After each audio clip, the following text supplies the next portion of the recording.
What's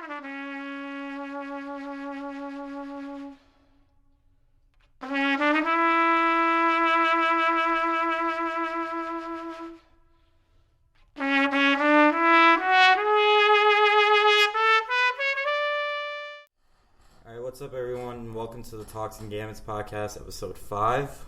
The gambit is that people spend time to talk to me.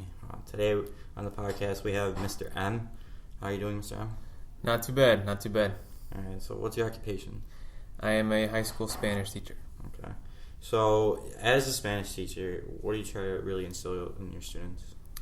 The one thing that I want them to do is to love the culture, the Latino, Hispanic culture, as much as I do. Mm-hmm. If I can get them to enjoy and see something that they enjoy from it, then the likelihood of them continuing to learn Spanish will be higher than if they don't. Okay, I'm guessing that goes into my next question. I mean, how much do you enjoy being a teacher, and especially teaching a foreign language? I mean, I really enjoy it. It's never a dull day. I get to do what I want to do. I want to help these students, continue with Spanish, learn about Spanish, and hopefully continue in college in Spanish, and then decide to travel and then become fluent one day, or just love and be accepting of different cultures, especially the Latino culture. Mm-hmm. So, how many Spanish-speaking countries have you been to so far? At least in the school's aspect, how many have they paid for you to go on a Spanish trip, and how many have you done personally? Well, the school doesn't pay for me to go. Mm-hmm. It's usually through travel groups. I've been to Spain with them, and then on my own, I've been to Mexico. Okay. You haven't gone to like any other countries? No. I've always wanted to go to Peru, but I've never made that trip yet. So okay. In terms of that, it's only been Mexico and Spain. So, is the Spanish culture a lot different from what Americans perceive it to be? By Spanish, do you mean in Spain, or? Or I'm just saying, like, in the Spanish-speaking culture, like anywhere that's people speak Spanish.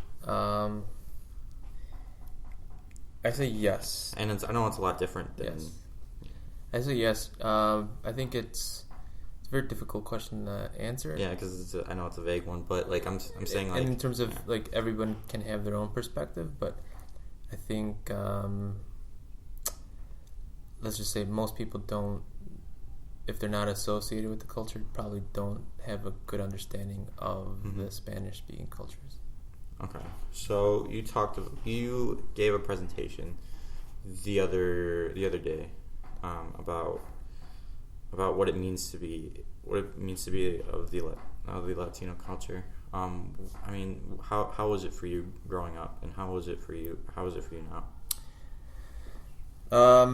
I didn't technically give the talk. I helped prepare students that basically have similar experiences as me, being Latino, being at this school, and it was very powerful for me to experience that, the forum, for these young men to go up there and speak with pride about their culture and their experiences, and just open up a forum where other people can listen and ask questions and share their experiences. It was a very powerful moment for me.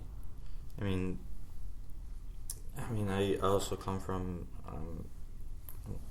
my grandparents were born in Mexico, and they came to the U.S. And it's very hard to do that, to like uproot yourself and like what you've known to be, to come to a country that you really don't know anything about, and they just in a lot of ways they just had faith, and they just wanted to do it because they wanted a better life for their children. That's the only reason why they did it.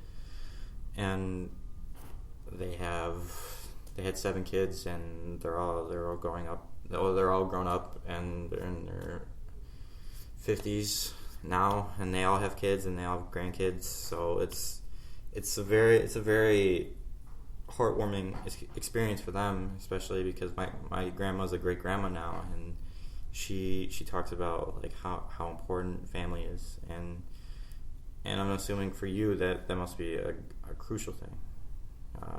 Would you say it is? It is. It's just the struggle. I know of the struggle. It's difficult being a minority in the United States, but it's one that I think most people are happy to live with, to kind of keep their own culture alive.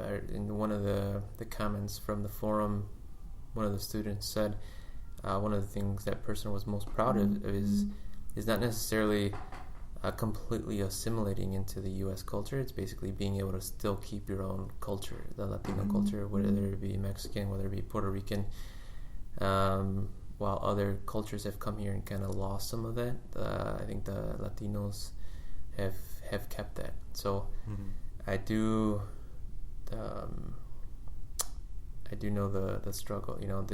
I always kind of knew the path my parents and grandparents took to get here, but I never really asked. It's funny, with this forum, this past weekend I finally asked my parents, how they got here and how my grandparents got here. So it was very, I learned a lot just through kind of helping these guys learn about themselves. I learned a lot about myself as well, and my culture, my family. So, speaking of Spanish-speaking cultures and the traditions that they have, soccer is a major tradition. What would you say is your favorite soccer team? My favorite soccer team is Manchester United. Cheater. I don't know. I feel like Manchester is really good, and they're like one of the best in-house German teams. It's an English team. They've had struggles as of late, but they were very good for a very long time. And I started watching Manchester United when I started playing FIFA 98. Oh, really? And then FIFA 99 was where you could pick actual club teams. So since 1999, I started following. So how long? So I know you used to coach tennis and stuff, but how much have you like invested yourself into the culture of soccer? I watch a lot. I watch a lot of soccer. I've never coached soccer. Have you ever thought about doing it? I thought about it, but I like having my summers free. And I think I would maybe be too invested in it. It might be a detriment. So I just like watching. I like watching in general. So, is there anything else you'd like to tell us that, in terms of Spanish-speaking cultures, in terms of soccer, or anything else?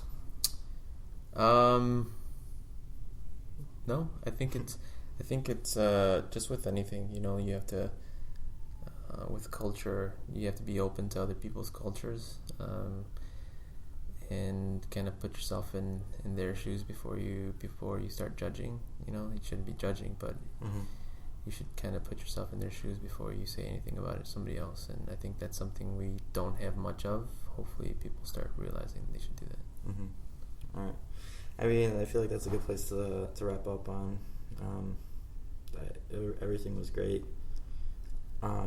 So if you like the podcast, just follow us on YouTube or subscribe on YouTube. Like us on Facebook, follow us on Twitter, like us on Instagram, and we'll see you guys later. Have a good day. Bye.